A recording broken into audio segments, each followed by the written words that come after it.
uma entidade que estava calada, inclusive na minha última, lá na quinta-feira, eu critiquei a OAB pelo silêncio, pela omissão, pois tem uma nota da OAB reclamando do Supremo, e uma reclamação direta, né, e grave, né, que foi motivada, a gota d'água foi Alexandre de Moraes não aceitar a manifestação presencial de um advogado.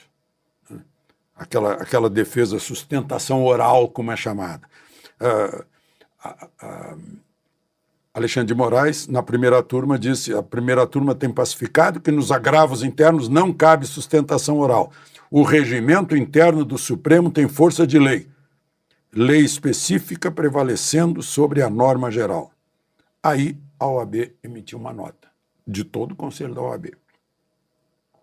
A Ordem dos Advogados do Brasil, maior entidade civil do país, manifesta preocupação com a flexibilização. Estão usando muito esse termo, esse eufemismo, né? É um eufemismo, né? Flexibilização, não, é descumprimento. Vamos direto.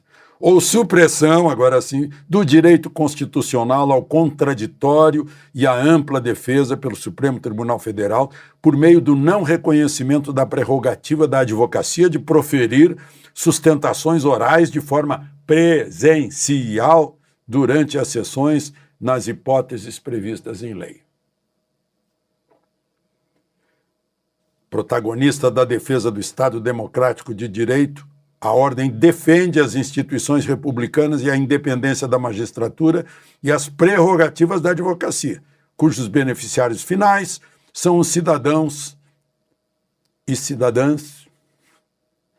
Coibir tais prerrogativas significa apequenar os direitos individuais. A OAB se curva aí, aos modismos, cidadãos e cidadãs.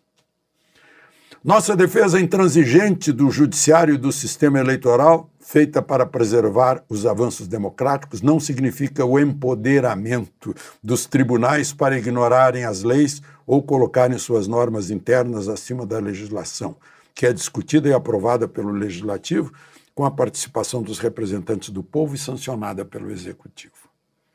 A sustentação oral está inserida no direito de defesa. É uma garantia constitucional e, portanto, não se submete aos regimentos internos mesmo do STF. Tais regimentos regulamentam o funcionamento dos tribunais e não podem corrigir ou suprimir direitos constitucionais regulamentados por leis federais.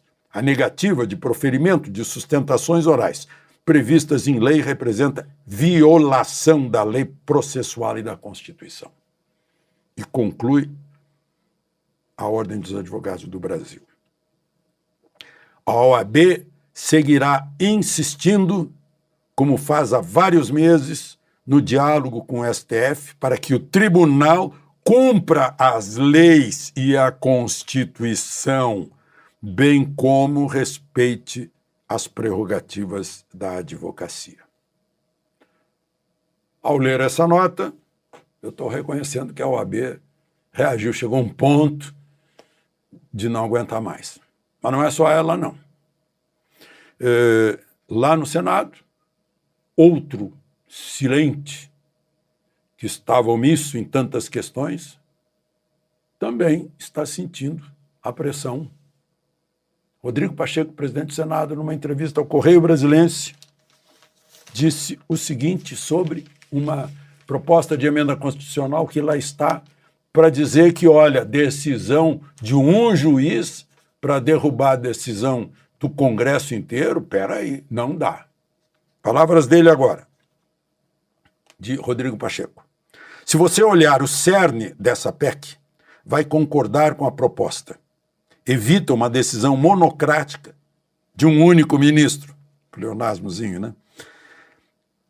Que suspenda a eficácia de uma lei votada por 594 parlamentares e sancionada pelo presidente. É algo desequilibrado que não pode prevalecer. Não se trata de um enfrentamento com o STF ou de retaliação. É um aprimoramento do sistema jurídico. Se pudesse votar, meu voto seria sim, a favor. Pela minha formação jurídica, tenho simpatia sim por essa PEC. acho importante para o STF que suas decisões que atingem outros poderes sejam feitas pelo colegiado e não por um ato exclusivo. Além dela, temos que pensar em outros mecanismos de aperfeiçoamento do sistema democrático. Aí ele levantou a bola para ele próprio chutar. O que ele queria dizer? Em seguida, mais o seguinte. Por exemplo, há um excesso de ações que provocam o Supremo. A legitimidade para entrar com uma ação é muito ampla. É preciso restringir o acesso ao STF.